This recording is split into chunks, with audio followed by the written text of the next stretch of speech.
So, Stephen A. Smith. Stephen A. Smith. We all kind of know what Stephen A. Smith is, and you got to admit the guy is good at his job. His job is not to be a sports analyst, like some people say. His job is to literally just do every single thing for ESPN. And that's the reality of the situation. His job is to basically do everything humanly possible for ESPN. Like, he's on every single show. He's just everywhere. He's everywhere. And if you guys agree that he's good at his job, whether or not, even if you hate him, if you guys agree he's good at his job, subscribe. We're trying to hit 1,700 subscribers by the end of the day, and we are 2 subscribers off it. So anyway, yeah, Kevin Durant right here. As you guys can see with The Athletic, exclusive. Kevin Durant is tired of Stephen A. Smith's criticism of his leadership. You paint a picture of me coming into the locker room, not talking to my teammates, quiet, not talking to my coach is just ridiculous. As Kevin Durant said, I've never seen him anywhere but on TV talking shit about players. He's a clown to me. He's always been a clown.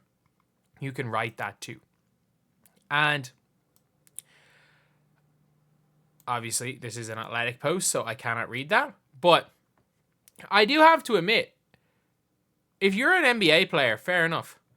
For Kevin Durant, his leadership is a tired topic. Not one is likely to go away. He believes that while he isn't a perfect player, criticism of his game are easy, vague, and subjective targets for pundits, including Stephen A. Smith.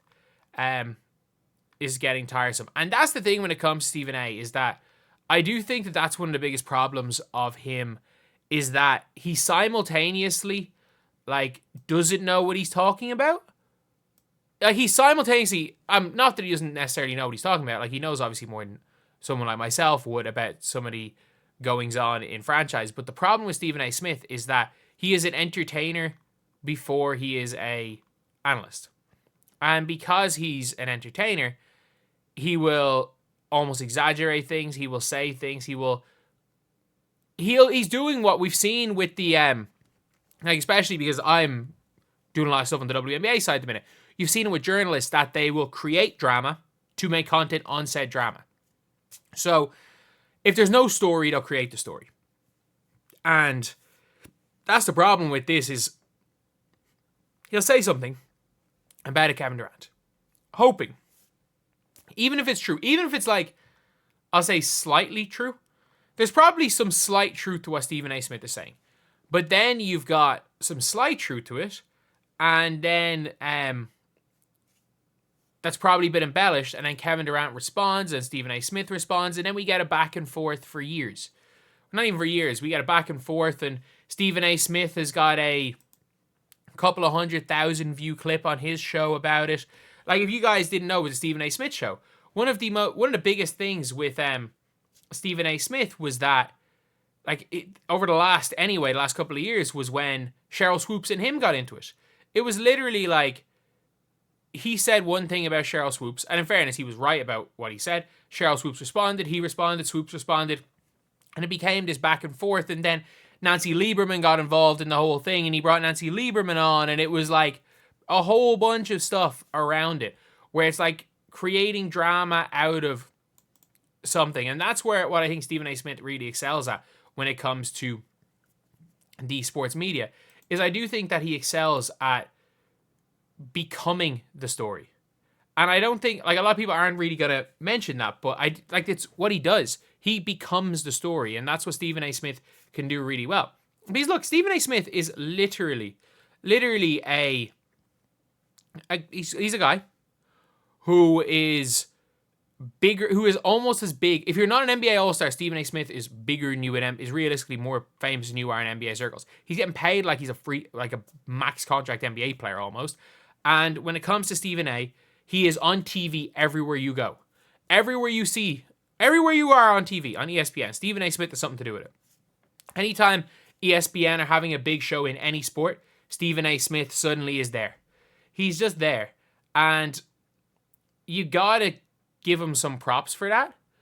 But if you are a player, I don't understand why any player doesn't think the way Kevin Durant does, because at the end of the day, he is just trying to create his own drama, to create his own story. And when you're able to do that on the the platform, with the platform that he has,